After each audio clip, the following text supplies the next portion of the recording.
बहुत से लड़कों को देखते हैं कि सुबह 4 बजे उठते हैं। हमने अपनी लाइफ में कभी 4 बजे नहीं उठेंगे तो पूरा दिन डिस्टर्ब रहेगा। आप जिस समय कंफर्टेबल हैं उस समय उठिए, लेकिन हाँ एक बात जरूर याद रखिएगा, जितना जल्दी उठेंगे उतना ज्यादा आपके पास वर्क टाइम ज्यादा रहेगा।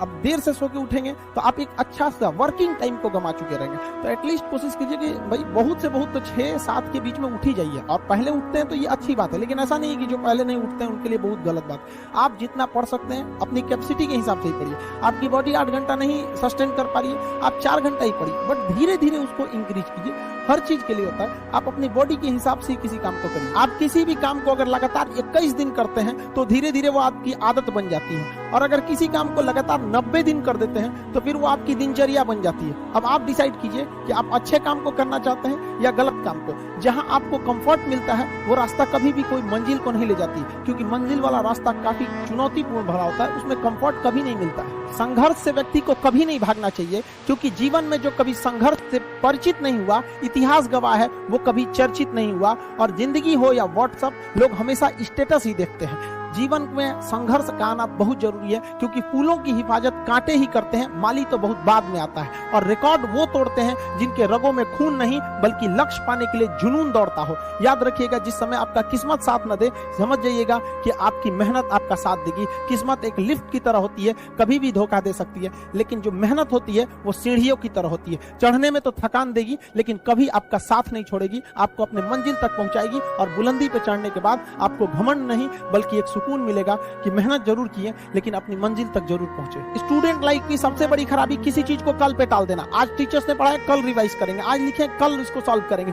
कल पे कोई नहीं टालना चाहिए। जिसने ये कल किया या हमको ये करना चाहिए, उनको तो असफलता फिक्स है, उसने असफलता की दहलीज पे पैर रख दिया। जिसने किया कल, दिन गया टल। जिसने कहा परसों, बीत गए बरसों। और जिसने कहा आज, उसी ने किया राज। जीवन में संस्कार का भी बहुत बड़ा मोल होता है। आप अपने विचारों से स्वतंत्र रहिए, लेकिन संस्कारों से बंधे रहिए। कभी भी अहंकार मत रखिए, क्योंकि आप कितनी भी बुलंदी पर क्यों न चले जाएं, लेकिन याद रखिएगा आसमान में बैठने की जगह नहीं होती है। जो भी बुलंदी पे जाएगा उसको एक ना एक दिन, आज नहीं तो कल, उसको वापस इस धरती पर आना है। इसलिए बुलंदी को देखकर बहुत जल्दी घमंड में नहीं आना चाहिए। और हमेशा याद रखिए, बड़े बुजुर्गों से मिलकर बैठना चाहिए, उनसे बातें करना चाहिए। बड़े नायाब होते हैं ये लोग, कुछ लम्हों में जिंदगी के तजुर्बे बता देते हैं। याद रखिएगा, समय, सम्मान और विश्वास, ये 3 ऐसी चीजें होती हैं जो एक बार अगर हाथ से चली गई तो फिर दोबारा लौट के कभी नहीं आती। जीवन में सबके प्रति दया का भाव रखना चाहिए। और सबसे बेशर्म चीज अगर कोई इस दुनिया में है तो वो गरीबी है।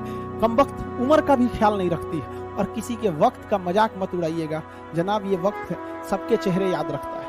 सबके प्रति दया और आदर की भावना रखिएगा। कभी जानवर मिले तो उनके लिए भी 2 रोटी निकाल लीजिएगा, क्योंकि जनाब इन्हें नहीं पता है कि खाने के लिए पैसे देने पड़ते हैं। हम सब टीचर्स डे मनाते हैं, मदर डे, फादर डे, कई सारे डे को मनाते हैं। काश एक रोटी डे होता कि कम से कम उस दिन तो देश के गरीबों को भरपेट खाना मिल सकता था। ये जिंदगी है, इसे सीखना बड़ा मुश्किल होता है, क्योंकि जब तक ये समझ में आती है ये आधी खत्म हो चुकी रहती है। इस जिंदगी में आप चाहेंगे कुछ, मिलेगा कुछ, बनना कुछ और रहेगा। बहुत ही ज्यादा अनसर्टेनिटी होती है इस जिंदगी में। हर कदम पर हमें कुछ ठोकरें लगती हैं और हमें कुछ ना कुछ सीखने को मिलता है। अगर बात करेंगे इस साल की, तो टीचर ऑफ द ईयर, इस बार टीचर ऑफ द ईयर कहेंगे तो कोविड-19 को कहेंगे, क्योंकि इसने बहुत अच्छों को सिखा दिया कि वो क्या थे। चंद गज 2 गज जमीन में दफनाया गया उसे, जो करोड़ों का मालिक हुआ करता था। सबको समझ में आ गया कि पैसा धरा का धरा रह जाता है, इंसान कठपुतली है। इसलिए मिल बांट कर रहिए, जितनी जिंदगी है एक दूसरे से संपर्क में रहिए, एक दूसरे के दुख में सुख में भाग लीजिए। किसी के सुख में जाइए या ना जाइए,